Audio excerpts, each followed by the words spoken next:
ओम सहनाववतु सहनौ भुनक्तु सह वीर्यंकरवावहै तेजस्विनावधीतमस्तु मा विद्विषावहै। ओम शांति शांति शांति। केनोपनिषद का हम अध्ययन कर रहे हैं। केनोपनिषद ब्रह्म के बारे में हमें बहुत कुछ बताना चाहती है। हम अभी केनोपनिषद के दूसरे खंड के पहले मंत्र का अध्ययन कर रहे हैं। पहले मंत्र में दो बाबतें बताई गई है। ये दोनों बाबत हमें समझनी चाहिए। आज हम पहला मंत्र पूर्ण करके आने वाले बुधवार को दूसरे मंत्र में प्रवेश करेंगे। दो बात केनोपनिषद हमें पहले मंत्र में बताती है। दोनों बात हमें समझनी चाहिए। पहली बात बताई, यदि मन्यसेषु वेदेति। केनोपनिषद ने यह बात बता दिया, यदि मन्यसेषु वेदेति दहरमेवापि नृणम तम वेत्थ ब्रह्मणो वेत्थ ब्रह्मण रूपम। केनोपनिषद ने हमें यह बात पहली बताई कि आप यदि ऐसा मान लिया, केनोपनिषद का पहला खंड पढ़ने के बाद आपने ऐसा मान लिया कि आपको ब्रह्म की पूर्ण तरह से समझ आ गई है, तो मान लेना आपको ब्रह्म का अल्प ज्ञान ही है। ये पहली बात। यदि मन्यसे सुवेदेति दहरमेवापि नूनम त्वम वेत्थ ब्रह्मणो रूपम, यानी आपको अल्प ज्ञान ही है। दूसरी बात, यदस्य त्वम, यदस्य त्वम यदस्य च देवेषु, यदस्य त्वम यदस्य च देवेषु अथनु मीमांस्यमेव, अथनु मीमांस्यमेव ते मन्ये विदितम। यदि आप ब्रह्म को पूर्ण तरह से समझ गए तो आपको ब्रह्म का अल्प ही ज्ञान है, ऐसी पहली बात। दूसरी बात, ये मंत्र में केनोपनिषद में ये बताना चाहती है कि यदि आपने ऐसा मान लिया कि ब्रह्म देव रूप है, देव स्वरूप है, तभी तो आपकी विचारणा के ऊपर, आपकी सोच के ऊपर मीमांसा ही करनी पड़ेगी। यदि आपने मान लिया, यहां बताया अल्प ज्ञान, यहां बताया मीमांसा करनी पड़ेगी। ये दो बात बताई। आपने मान लिया कि मुझे पूर्ण ब्रह्म का ज्ञान हुआ, तो तभी तो आपको अल्प ज्ञान ही हुआ है। यदि आप ऐसा मानेंगे कि देवरूप ब्रह्म है, देवरूप आकार है ब्रह्म का, तभी तो आपकी सोच के ऊपर मीमांसा करनी पड़ेगी। ये दो बात केनोपनिषद ने दूसरे खंड के पहले मंत्र में हमें बता दी है। ब्रह्म का देव रूप मानना यानी ब्रह्म का अधिदैविक स्वरूप मानना। हमने तीन रूप के बारे में चर्चा की थी, ब्रह्म का आध्यात्मिक रूप, ब्रह्म का अधिदैविक रूप और ब्रह्म का अधिभौतिक रूप। ये तीनों रूप आप साथ में मान लिया, यदि समझ लिया, तभी भी आपको ब्रह्म का पूर्ण ज्ञान नहीं होता है। और ये तो सही बात मन बता दी केनोपनिषद ने। मीमांसा करनी पड़ेगी, हमें समझना पड़ेगा मीमांसा। मीमांसा क्या है? मीमांसा जब भी दुनिया में कोई सोच कल्याणकारी होती है, वही सोच श्रुति से ही उपलब्ध है। मानव मात्र के कल्याण की जब भी सोच हमें कहीं से भी मिलती है, तो मान लेना ये श्रुति से ही मिलती है। जब भी कल्याणकारी, जब भी मानव मात्र के कल्याणकारी सोच श्रुति सम्मत है, इसके ऊपर यदि ज्यादा विचारणा करने का हमें प्रयत्न किया, तो उसी को ही मीमांसा कहते हैं। और ब्रह्म को देवरूप मानना, यहां बताया यदस्य त्वम यदस्य च देवेषु। ब्रह्म को यदि आपने देव रूप मान लिया, तो इतनी सारी बातें की गलतियां आ जाती है। ब्रह्म को देव रूप माना, यानी ब्रह्म का आकार मान लिया। ब्रह्म तो निर्गुण निराकार है, तो आकार कहां से आ गया? यदि आपने आकार माना तो आपको एक बात दूसरी माननी ही पड़ेगी, जिसका आकार है वो जगत से अलग है, भिन्न है, जगत स्वरूप नहीं है। मेरा आकार है, मैं भी जगत से भिन्न हूं। वृक्ष का आकार है, वृक्ष जगत से भिन्न है। यदि आपने देव रूप ब्रह्म को माना यानी आकार मान लिया, तो वो जगत से भिन्न है। क्या आप ब्रह्म को जगत से भिन्न मानेंगे? यदि नहीं मानेंगे और फिर भी आप देवरूप ब्रह्म को मानते हैं, तो आपकी सोच पर मीमांसा करनी ही पड़ेगी, इसके बगैर चलेगा ही नहीं। क्योंकि अलग मान लिया तो मीमांसा करनी ही पड़ेगी। दूसरा, यदि आपने देवरूप ब्रह्म को माना तो इसको सगुण मानना पड़ेगा। ब्रह्म सगुण है क्या? ब्रह्म तो निर्गुण निराकार है। यदि आप मानेंगे कि देवरूप ब्रह्म है, ब्रह्म सगुण नहीं है, ब्रह्म निर्गुण है, देवरूप सगुण है, यदि आप मानते हैं कि ब्रह्म निर्गुण है, फिर भी आप देवरूप सगुण को ब्रह्म मानते हैं, तो आपकी सोच के ऊपर मीमांसा करना पड़ेगा। आचार्य और शिष्य का संवाद है केनोपनिषद। आचार्य जो बता रहे हैं वो सही है। क्यों नहीं मानना पड़ता है? यदि आपने देवरूप ब्रह्म को मान लिया तो देवरूप ब्रह्म वैद्य है, यानी जिसको जान सकते हैं। ब्रह्म अवैद्य है, ब्रह्म को जान नहीं सकते। यदि आपने ब्रह्म को अवैद्य मानते हैं और देवरूप ब्रह्म को मानते हैं, तो वो तो जानने की चीज हुई। जो जानने की चीज है वो मुझसे अलग है, मेरा विषय बन सकती है। ब्रह्म किसी का भी विषय नहीं बन सकता है। यदि विषय नहीं बन सकता है, फिर भी आप देवरूप ब्रह्म को मानते हैं, वैद्य मानते हैं, तभी तो आपके विचार पर मीमांसा करनी ही पड़ेगी। जो सोपाधिक रूप है,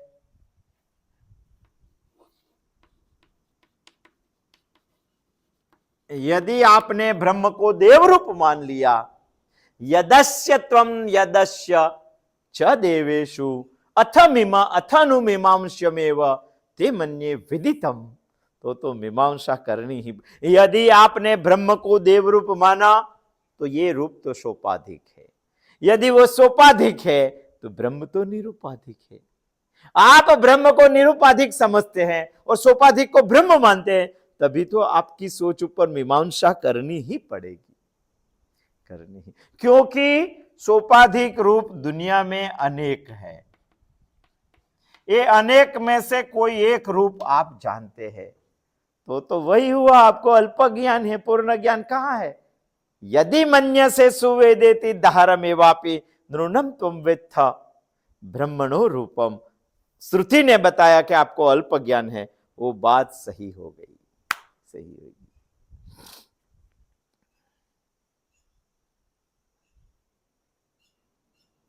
ब्रह्म तो निरूपाधिक है,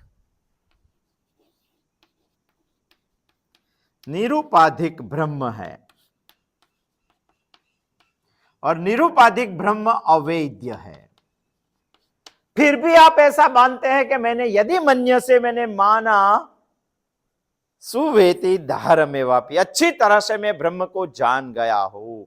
यदि ब्रह्म निरूपाधिक है, अवेद्य है, जानने जैसी चीज नहीं है, फिर भी आप ऐसा बोल रहे हैं कि मैंने अच्छी तरह से सुवेदेति धारमेवापि जान लिया है, तभी श्रुति आपको बताएगी। आपकी सोच के ऊपर मीमांसा करनी ही पड़ेगी, सोचना पड़ेगा।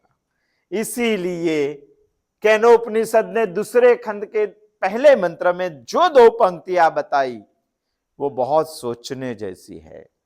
पहली पंक्तियां है, हमें जो जानते हैं उसका अल्प ज्ञान कहते हैं। दूसरी पंक्ति में बता दिया कि आप जो ऐसा मानते हैं कि ब्रह्म देव रूप है, तभी तो आपकी सोच के ऊपर मीमांसा करनी ही पड़ेगी। ये आचार्य और शिष्य का संवाद है। जैसे आचार्य शिष्य को ये बात बताता है, इतनी सारी बात, तभी आचार्य ने सोचा, शिष्य ने सोचा कि मुझे आचार्य से, गुरु से कोई अच्छी तरह से जवाब देना पड़ेगा। मैं समझता हूं ब्रह्म को, मगर बता नहीं सकता हूं कैसे समझता हूं, इसीलिए कुछ बात बतानी पड़ेगी। इसीलिए शंकराचार्य जी बोल रहे, ये शिष्य एकांत में गया, समाहित हुआ और स्वानुभव, ये तीनों बातों से एक निश्चय कर कर,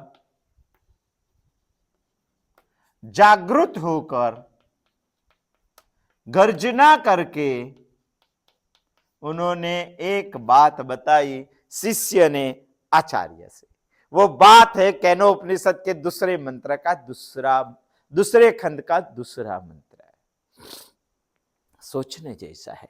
ये तीन बातें हुई है। ये तीन बातें होकर, निश्चय कर जागृत होकर, गर्जना करके उन्होंने केनोपनिषद में दूसरे खंड के दूसरे मंत्र में शिष्य ने आचार्य को कुछ बताया। क्या बताया? दूसरे मंत्र में हम अध्ययन करेंगे आने वाले बुधवार को, मगर आज हमें इतना देखना है कि वो एकांत में गया, समाहित हुआ, स्वानुभव किया। ये तीन बात क्या है?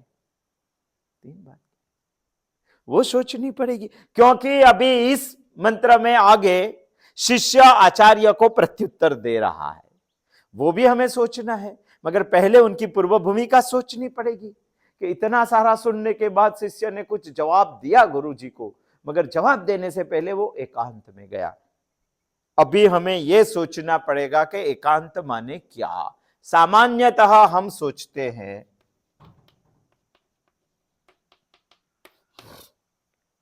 कोई इंसान नहीं रहता है और व्यक्ति खुद अकेला रहता है, उसी को हम एकांत कहते हैं। मगर वो एकांत की बात यहां नहीं है, क्योंकि जब भी आप एकांत में, वैसे सामान्यतः जो समझते हैं ऐसे एकांत में आप अकेले रहते हैं, तो वो अकेले रहने में जीवन निर्वाह बहुत मुश्किल हो जाता है। इसके लिए तो ज्यादा समय देना पड़ता है, इसके लिए तो प्रयत्न भी ज्यादा करना पड़ता है, और इसके लिए प्रयत्न ज्यादा किया तो एकांत संभव नहीं है। इसीलिए यहां सामान्यतः व्याख्या एकांत की नहीं चलेगी। किंतु यहां शिष्य एकांत में तो गया है, तो ये लेवल से, ये उपनिषद के ध्यान में रखते हुए एकांत माने क्या, ये हमें सोचना पड़ेगा। एकांत माने सामान्य नहीं, परंतु राग द्वेष रहित, ममत्व रहित। यदि कोई इंसान रहता है तो उसी को एकांत कहते हैं, राग द्वेष रहित। मुझे किसी का भी राग भी नहीं है, द्वेष भी नहीं है, यदि ऐसी स्थिति मन में आ गई तो आप सभी लोगों के बीच में रहते हुए भी एकांत में है। यदि ये दोनों बातें ममत्व रहित आप नहीं रह पाए तो आप अकेले रहते हुए भी एकांत में नहीं है। और यहां ये एकांत की बात हुई है। ऐसे एकांत में जाकर शिष्य ने सोचा और गुरु को जवाब दिया है। क्या जवाब दिया दूसरे मंत्र में देखेंगे, बहुत सोचने जैसा प्रत्युत्तर है। अभी तो हमें उनकी पूर्व भूमिका सोचनी है कि शिष्य ने क्या किया। एक एग्जाम्पल से समझते हैं एकांत को। यदि आप मुंबई से कोई ट्रेन में आ रहे हैं, एक बार आप ट्रेन में आए, आपके साथ 600 लोग मुसाफरी कर रहे हैं, आपके डिब्बे में भी करीबन 55 से 60 लोग मुसाफरी कर रहे थे। ज्यादा 600 क्या, 1000 लोग मुसाफरी कर रहे थे आपके साथ। ऐसे 1000 लोगों के साथ मुंबई से आप गांव में आए। गांव में आए तभी आपके पिताजी ने आपको पूछा कि बेटा आप अकेला आया क्या? तो उन्होंने कहा कि नहीं पिताजी, मुंबई से मैं अकेला आया। अरे आप 1000 लोगों के बीच में मुसाफरी कर रहे थे, फिर भी बोल रहे थे कि मैं अकेला हूं। वही लड़का दूसरे महीने में, मई महीना था, वैकेशन का महीना था, छुट्टियों का महीना था, तभी उसको रिजर्वेशन नहीं मिला, तो 4 व्हील गाड़ी में वो खुद के घर के, उसकी पत्नी और उसके 2 पुत्र, ये चारों लोग कार लेके गांव में आए। तभी आपके पिताजी ने पूछा, उनके पिताजी ने पूछा कि आप अकेले आए क्या? तो उन्होंने बताया कि नहीं पिताजी, मेरी खुद की कार लेके हम 4 लोग साथ में आए, मैं अकेला नहीं हूं। सोचने जैसी बात है। 1000 लोगों के बीच आता है तभी बोलता है कि मैं अकेला आया। 4 लोगों के बीच आता है तभी वो नहीं बोलता है कि मैं अकेला नहीं आया। क्यों? सोचने जैसी बात। तो हम अकेलापन की व्याख्या क्या करते हैं? एकांत की व्याख्या क्या? शिष्य ने ऐसे एकांत में जाके नहीं, राग द्वेष रहित और ममत्व रहित खड़ा हुआ है और सोचने लगा है। जो आचार्य ने आगम वाक्य बताया श्रुति ने, उनके बारे में वो सोचता है।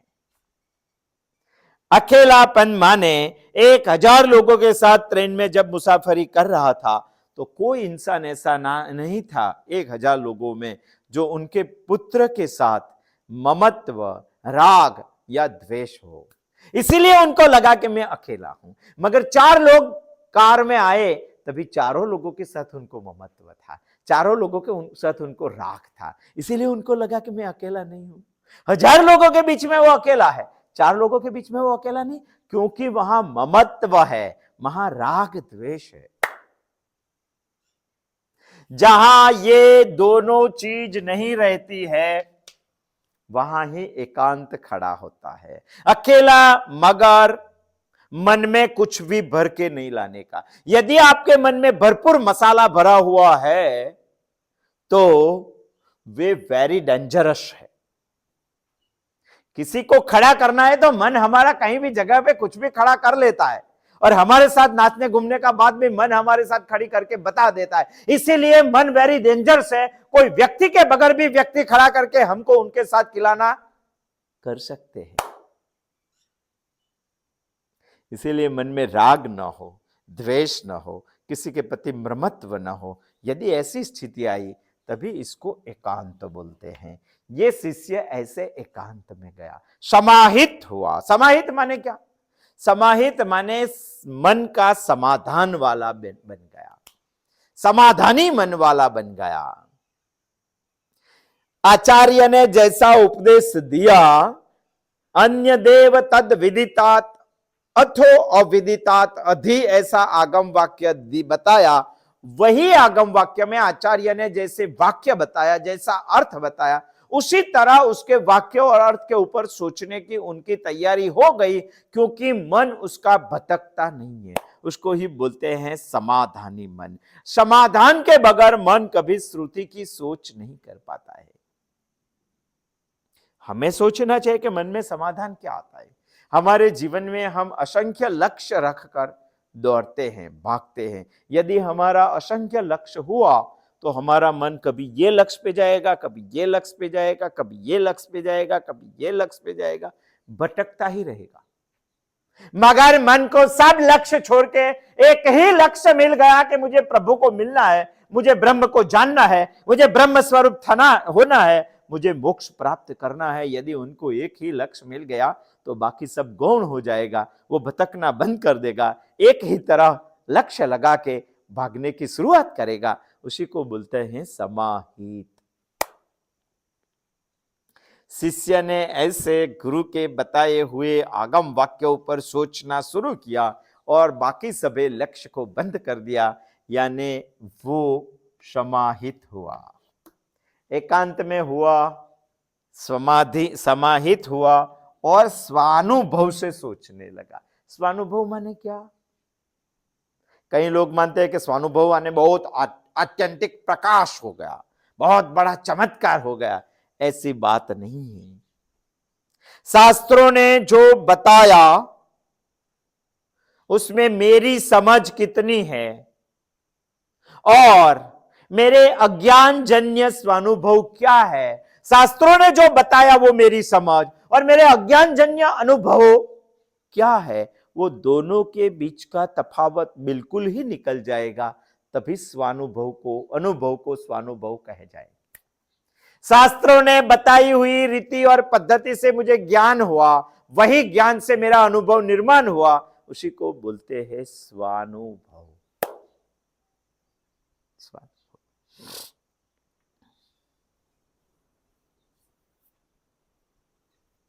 ये दोनों के बीच का तफावत निकल गया। हमारे यहां अभी शास्त्रों ने क्या बताया और हमारा अज्ञानजन्य अनुभव क्या है, दोनों के बीच में बहुत बड़ी खाई है। एक इधर है तो एक उधर है। ये काय की वजह से हमें शास्त्रों ने जो बताया उसी तरह हम स्वानुभव नहीं कर पाते हैं।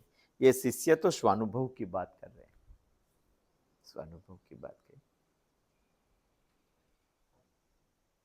जब भी शास्त्रों ने बताया ऐसे पूर्ण ज्ञान से स्पष्टता हो गई तो अज्ञान जन्य कल्पित अनुभव नष्ट हो जाता है। हमारे अंदर अज्ञान जन्य कल्पित अनुभव बहुत ज्यादा है, मगर शास्त्र उसके सामने हमें स्वाध्याय करना चाहिए। यदि सही मायने में हमने स्वाध्याय शास्त्रों का कर लिया और समझ लिया तो हमारे अनुभव जन्य अनुभव कल्पित जो अज्ञान कल्पित जो अनुभव है वो नष्ट हो जाता है। यदि ऐसा हुआ तो हमारा स्वानुभव शास्त्रों की सोच की तरह खड़ा होता है, उसी को यहां स्वानुभव बताया। इसको ही दृष्टांत से समझने का हम प्रयत्न कर रहे हैं। शास्त्रों ने बताया कि ये देहादि संगात ब्रह्म नहीं है। ज्ञान हुआ मुझे? नहीं। शास्त्रों ने तो बता दिया ये देहादि संगात यानी इंद्रिय, मन, बुद्धि, अहंकार ये सब ब्रह्म नहीं है। मगर मेरा अनुभव क्या है? मेरा अज्ञान जनित अनुभव ऐसा बता रहा है कि मैं शरीर से ब्रह्म हूं, मैं मन से ब्रह्म हूं, मेरी बुद्धि ही ब्रह्म है, मेरा अहंकार ही ब्रह्म। ये सब ब्रह्म नहीं है, शास्त्र बता रहे, मगर मेरा अनुभव ये बता रहा कि ये सब ही ब्रह्म है, ये सब ब्रह्म नहीं है। शास्त्रों ने बताया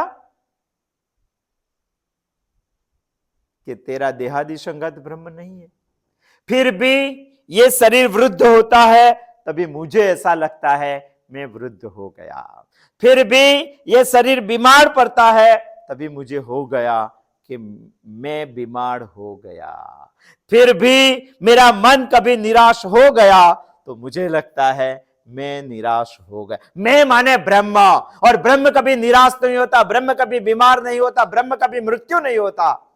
नैनम छिंदन्ति शस्त्राणि नैनम दहति पावक न चैनम क्लेदयन्त्यापो न शोषयति मारुतः। बारिश पानी उसको भिगा नहीं सकते, शस्त्र उसका छेदन नहीं कर सकते, अग्नि दुनिया का चाहे कितना भी बड़ा लाओ ब्रह्म को जला नहीं सकते हैं। मगर मेरी सोच ऐसी है कि मेरा शरीर स्मशान में यदि चिता ऊपर जलने लगता है तो सभी लोगों को ऐसा लगता है कि वो जलने लगा। मेरी बुद्धि कौन से भी जटिल विषय में यदि नहीं चली तो मुझे ऐसा लगता है कि मेरी बुद्धि उसमें चलती नहीं है, मैं उसमें नहीं चलूंगा, मुझे वो विषय नहीं जचेगा।